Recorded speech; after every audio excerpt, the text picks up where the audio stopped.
Take advantage of your swipes and get a lot of one-on-ones and catch up. It gets a lot harder when you're off campus. Never settle. If you're feeling too comfortable, it means that it's time for you to go on an adventure with Jesus. When things get difficult, busy, or competing for your time, put God first, because you will grow to love Him more and you will see more of His plans for you in the midst of your struggles. Also, allow God to take you out of your comfort zone, for you will grow deeper with Him and you will get to see something new about Him every single time. Cherish our community. There's been so many times where I've gone through emotional struggles and they've always had my back and just comforted me and given me advice. Some advice that I want to leave with the future classes of BCF is to be okay with your plans changing and just go with it and see where God's leading. Sometimes things don't go according to plan, but that's all right, and expect that God has something good for you. Be okay with writing down your plans in pencil and letting God write them down in pen. Something that I would want to clarify for people and remind everyone of is that there's a difference between being spirit-led and not being prepared for things. That's something I really had to learn, because a lot of times when we think of the idealistic vision of being spirit-led is that God just covers everything and does all the things for you to make it beautiful and wonderful. But He doesn't do that without our help, without our work.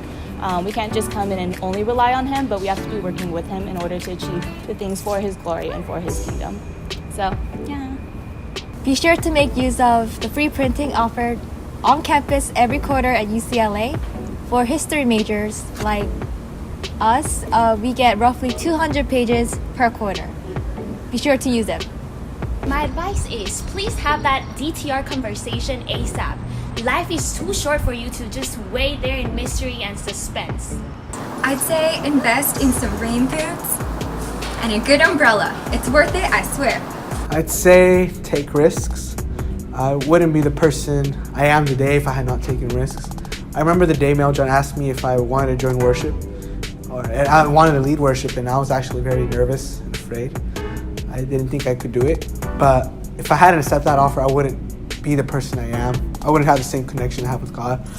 Don't be afraid. If God is with you, then no one can stand against you.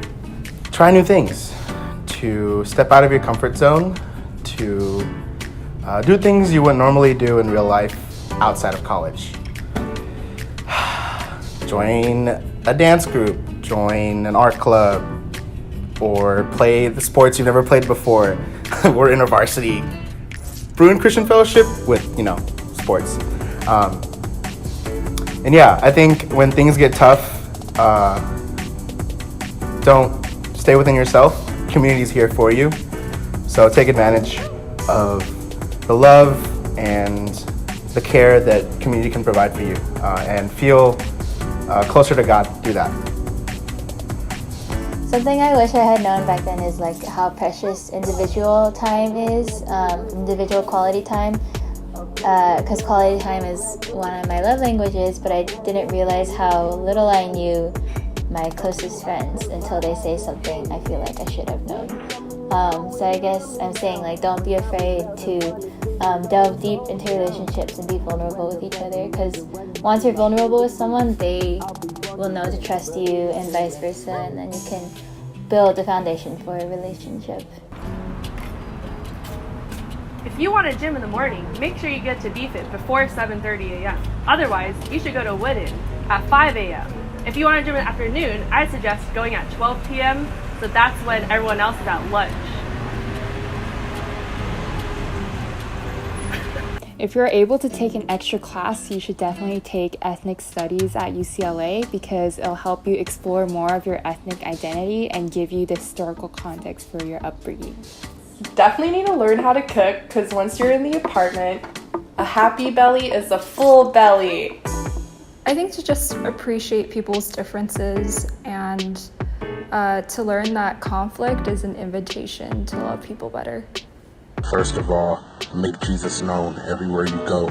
I said it that the kingdom of darkness is not afraid of the Jesus in you, but it's afraid of Jesus coming out of you. What that means is, yeah, we all have Jesus in us, but if we just keep it bottled up, if we never share it with anybody, if we never allow his works to be made manifest in our lives, Satan has nothing to be afraid of, because that's where the true power is.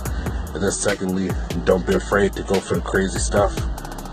I believe whatever it is you're called to do in this world is something you can't do by yourself.